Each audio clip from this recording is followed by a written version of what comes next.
Bismillahirrahmanirrahim. My dear students, today we are going to study another poem written by P.B. Shelley. Before this, I have discussed with you one of the greatest and most memorable poems of P.B. Shelley, known as Ozymandias. You are already familiar with the themes and concepts and the writing style of P.B. Shelley. This is another poem written by P.B. Shelley, Ode to the West Wind. Ode means address. Ode जो poems हैं, जैसे कि उर्दू में होता है गज़ल, नज़म, मरसिया, मुख्तलिफ़ नज़मों के नाम होते हैं और हर एक का जो कंसेप्ट होता है वो एक ख़ास किस्म का होता है। इसी तरह से इंग्लिश में भी होता है बैलेट, सोनेट, ओड, एलेजी, ये डिफरेंट काइंड्स की पोइम्स होती हैं। और आज जो हमारे पास पोइम है ये है ode to the west wind.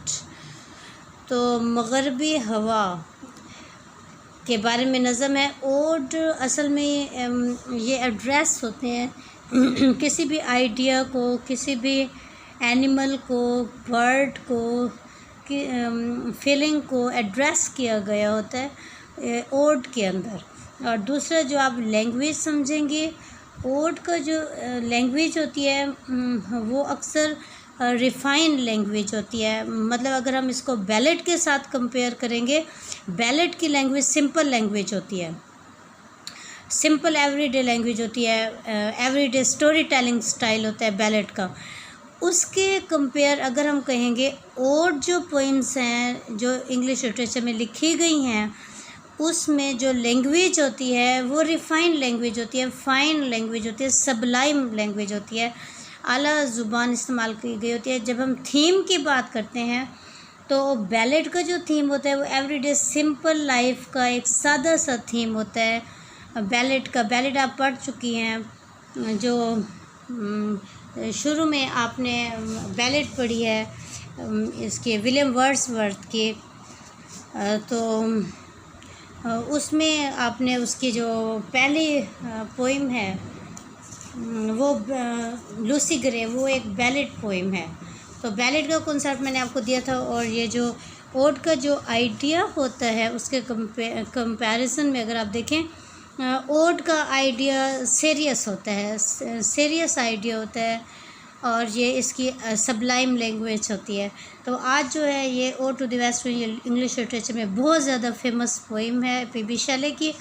पहले मैं आपको यहाँ से ट्रेंड इंग्लिश ग्रामर बुक में से इसकी क्रिटिकल एप्रिसिएशन पढ़ा रही हूँ। ये पढ़ेंगे तो आपका माइंड खुल जाएगा, आपको एकदम से इसके सारे क्रिटिकल पॉइंट्स क्लियर हो जाएंगे। देन हम इसकी टेक्स्ट की तरफ जाएंगे, पोइम की तरफ जाएंगे, तो आपको जल्दी समझ आ जाएगा सारा कुछ। अच्छा, इसके बाद ये बात है कि मैंने आपको बाउंड नहीं किया कि आप ट्रेंड से ही याद करेंगे। आप ट्रेंड से याद कर सकते हैं, आप किसी भी और गाइड बुक से, हेल्पिंग बुक से, कहीं से भी आप याद कर सकती हैं। उसमें कुछ चीज़ें आप ऐड कर लिया करें जो मैं आपको क्रिटिकल पॉइंट्स बताती हूँ, लैंग्वेज के हवाले से बताती हूँ, कॉन्सेप्ट के हवाले से बताती हूँ, थीम के हवाले से बताती हूँ। ये कुछ पोइट्री के क्रिटिकल पॉइंट्स मैं आपको बताती हूँ, ये आप ऐड कर लिया करें। असल टेक्स्ट से भी लिया करें। कुछ चीज़ें राइमिंग वर्ड्स होते हैं, लैंग्वेज होती है, जैसे कि ये जो टाइम चला है रोमांटिक पीरियड, उसके हवाले से चीज़ें होती हैं। तो ये आप ऐड कर लिया करें। बाकी आप जिस मर्ज़ी बुक से भी याद करें, सारी बुक्स ठीक हैं। तो ode to the west wind, अब हम इसको पढ़ेंगे। Ode to the west wind is the most representative poem of Shelley. तो ode to the west wind Shelley की एक बहुत ज़्यादा नुमाइंदा पोइम है। नुमाइंदा से मुराद है कि जो शैले की जो फ़िलासफ़ी है उसको बहुत ज़्यादा शो करने वाली पोइम है। Here he gives vent to his imagination, इसमें वो अपने तख़य्युल को ज़रिया इजहार देता है, हिज रेवोल्यूशनरी ज़ील, अपने इनकलाबी जोश को, and his hopes for the regeneration of Mankind, और इंसानियत के रीजनरेशन, दोबारा से ज़िंदा होने के उम्मीदों को ज़ाहिर करता है। The first stanza of the poem shows the influence of the west wind on the earth. पहला स्टैंजा ज़मीन के ऊपर वेस्ट विंड के असर को जाहिर करता है। The poet describes the dual function of the west wind and says that it is a destroyer as well as a preserver. तो शायर वेस्ट विंड के डुअल फंक्शन, डुअल मतलब डबल, दोहरे काम को जाहिर करता है और कहता है कि एक ही वक्त में वेस्ट विंड डिस्ट्रॉयर भी है और प्रिजर्वर भी है। डिस्ट्रॉय होता है तबाह कर देना, प्रिजर्व होता है बाकी रखना। The wind blows and drives away the dead and dry leaves to other places and buries them in the ground. हवा चलती है और खुश्क और मुर्दा पत्तों को ज़मीन में दफन कर देती है। In the spring season these leaves get a new birth. जब मौसम बहार आ जाता है तो इन पत्तों को एक नई ज़िंदगी मिलती है। And fill with living hues and odours plain and hill. तो जब ये हवा चलती है मौसम बहार में तो हर चीज़ को एक नई ह्यू का मतलब होता है खुशबू, ऑर्डर का मतलब भी होता है खुशबू, एक नए ह्यू मतलब रंग और खुशबू से भर देती है हर प्लेन को और हर हिल को, मतलब मैदान और पहाड़ों सबको ये एक नई झील से, खुशबू से, कलर से भर देती है। तो यह देखें ओरिजिनल टेक्स्ट के में से लिया गया है और इसको देखें बुक के अंदर इसको बोल्ड राइटिंग में लिखा हुआ, आप इसको मार्कर से भी लिख सकती हैं जैसे इन्होंने लिखा हुआ है। The second stanza gives the influence of the west wind on the sky. अच्छा जी, पहला जो स्टैंजा है वो ज़मीन के ऊपर इन्फ्लुएंस को ज़ाहिर करता है। जो दूसरा स्टैंजा है वो आसमान के ऊपर वेस्ट विंड के असर को ज़ाहिर करता है। It gathers clouds in the sky.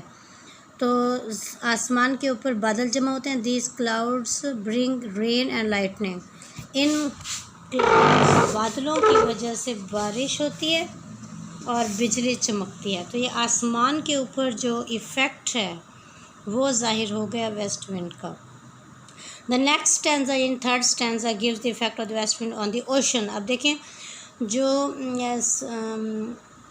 जो बड़े समंदर होते हैं और साहिल समंदर होते हैं उनके ऊपर वेस्ट विंड अपना असर जाहिर करते हैं। अब देखें शायर क्या कहते हैं कि ये जो मगरबी हवा चलती है इसका असर ज़मीन पर भी है, आसमान पर भी है, पानी में भी है, हर जगह इसका असर हमें जाहिर होता है। It awakes it from cold slumber. अब देखिए ये सोल्ड नहीं है, ये कोल्ड है, ये साउंड स्लम्बर हम कह सकते हैं। तो जो गहरी नींद है, साउंड SOUND, साउंड। स्लम्बर का मतलब होता है नींद। साउंड SOUND, साउंड स्लम्बर होता है नींद। साउंड गहरी नींद से उसको जगाती है। मतलब इससे पहले जब सर्दी का सीज़न गुजरा था मौसम बहार से पहले, तो समंदर के ऊपर बर्फ़ की एक लेयर पैदा हो जाती है। जब मौसम बहार शुरू होता है वो लेयर घुल जाती है और फिर जब तेज़ हवाएं चलती हैं तो उस पानी को भी अपने साथ वेपर्स की शक्ल में, बुखारात की शक्ल में ऊपर उठाती हैं। It starts and disturbs the sea whose waves are afraid of its great power.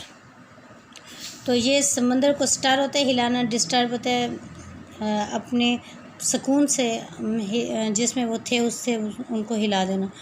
तो इनकी जो लहरें हैं वो बड़ी ताकत से, पानी की लहरें ताकत से चलती हैं। Thus it infuse life. चुनांचे ये पानी की मुर्दा लहरों को ज़िंदगी दे देती है। And continuous movement into everything, और हर चीज़ के अंदर मुस्तकिल हरकत नज़र आती है।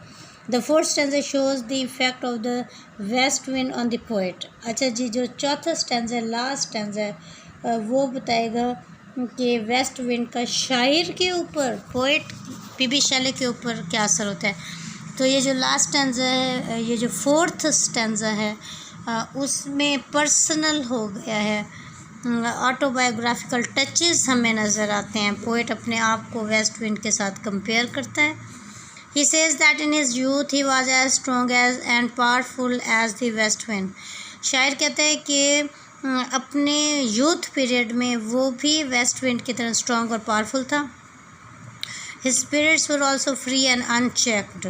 उसके जज्बात भी आज़ाद थे और अनचेक्ड, अनकंट्रोल्ड थे।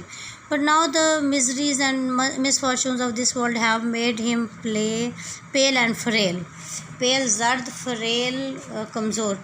लेकिन आज दुनिया की तकलीफ़ों ने उसे बीमार कर दिया, कमज़ोर कर दिया। He cries for the help in a very pathetic and sorrowful voice and implores। तो बहुत ही ज़्यादा दुख भरे लहजे में, पैथेटिक दुख भरे, सॉरोफुल दुख भरे आवाज़ और लहजे में वो चिल्लाता है।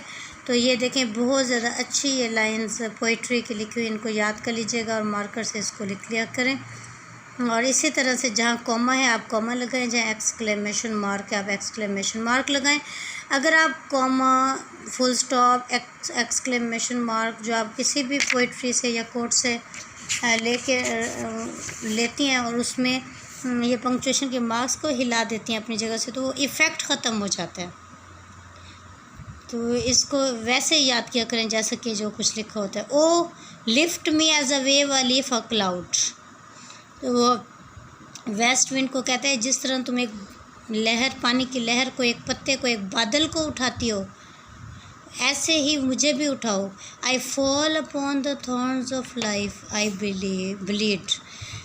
थॉर्न्स होते हैं कांटे, मैं ज़िंदगी के कांटों के ऊपर गिरा हुआ हूँ, मेरा खून निकल रहा है। ब्लीड, आई ब्लीड, मेरा खून निकल रहा है। तो कहते हैं कि मुझे भी ऐसे उठाओ। और फिर वो आखिर में कहते हैं कि मेरी शायरी को अपने साथ ले जाओ और उसका पैगाम पूरी दुनिया में दे दो।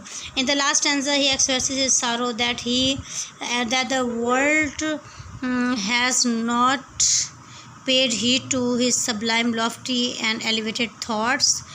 आखिर स्टैंजा में वो कहते हैं कि दुनिया ने उसके सबलाइम होते हैं आला, लॉफ्टी भी आला को कहते हैं, एलिवेटेड भी बहुत आला थॉट्स होते हैं, ख़यालात। तो दुनिया ने पे हीट होते तवज्जो देना, दुनिया ने उसके आला ख़यालात पर तवज्जो नहीं दी। He is full of zeal and zest and expresses his revolutionary ideas in beautiful poems. वो अपने ज़ील एंड जेस्ट, जोश और जज्बे को ज़ाहिर करते हैं और ख़ूबसूरत नज़्मों में अपने रेवोल्यूशनरी आइडियाज़ को एक्सप्रेस करते हैं, इनकलाबी ख़यालात को ज़ाहिर करते हैं। But nobody listens to him, लेकिन उसे कोई नहीं सुनता। He requests the west wind to become his representative and spread his message in the whole world. वो वेस्ट विंड से दरख्वास्त करता है कि वो उसकी रिप्रेजेंटेटिव बन जाए, नुमाइंदा बन जाए और पूरी दुनिया में उसके पैगाम को फैला दे। द मैसेज इज़, और उसका पैगाम क्या है? If winter comes can spring be far behind. अगर सर्दियां आ जाएं तो क्या मौसम बहार बहुत दूर है? ठीक है, तो ये जैसे इन्वर्टेड कॉमास लगे हुए हैं और फिर बिहाइंड के बाद नहीं आप लगा दीजिएगा इन्वर्टेड कॉमास। और इफ़ विंटर कम्स के बाद कॉमा है और स्प्रिंग का एस कैपिटल है तो विंटर का भी डब्ल्यू कैपिटल आएगा।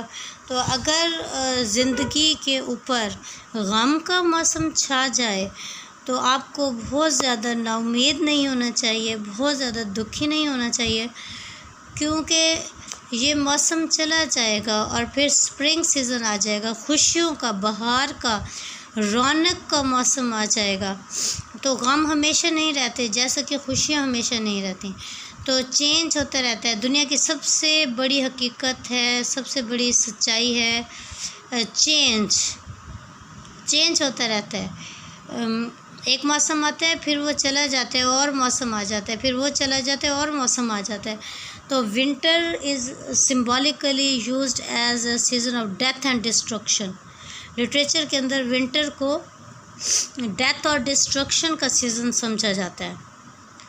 तो हवा तेज़ होती है, लाइफ जम जाती है, फ्रीज़ हो जाती है, पानी की लाइफ और ज़मीन की लाइफ और आसमान की लाइफ, हमें हर चीज़ ऐसे लगता है ख़त्म हो रही है। लेकिन जब ये विंटर सीज़न चला जाता है और स्प्रिंग सीज़न स्टार्ट हो जाता है तो हर चीज़ को एक नई ज़िंदगी मिलती है। जो पत्ते दरख्तों के पहले गिर चुके थे, स्प्रिंग सीज़न में वो नए पत्ते उगना शुरू हो जाते हैं। पानी जो पहले फ्रीज़ हो गया था ऊपर की तह, वो पिघल जाता है, लहरें चलना शुरू हो जाती हैं, आसमान के ऊपर बादल आना शुरू हो जाते हैं, बारिश हो जाती है, एकदम से सब कुछ चेंज हो जाता है। The message is full of hope and vigour. पैगाम उम्मीद और विगर होता है ताकत से भरा हुआ है। It infuse a new life and warmth into the dead veins of the suffering humanity. ये परेशान इंसानियत, सफरिंग ह्यूमैनिटी, परेशान इंसानियत की मुर्दा रगों में एक नई ज़िंदगी को इन्फ्यूज़ करता है, भर देता है। तो मैसेज बहुत ज़्यादा अच्छा है इस पोएम का, और एक बहुत ज़्यादा ये रिप्रेजेंटेटिव पोएम है। और शुरू में भी जब मैंने आपको शैले का इंट्रोडक्शन करवाया था, पीबी शैले, तो मैंने आपको बताया था कि ये बहुत बड़ा रेवोल्यूशनरी पोइट है और ये बिलीव करता है कि इंसानों के गम एक दिन निकल जाएंगे। चलिए, इसके साथ ही हमारा आज का लेक्चर ख़त्म होता है और इंशाल्लाह अगले लेक्चर में फिर हम मिलेंगे। तब तक के लिए अल्लाह हाफ़िज़ एंड गुड बाय।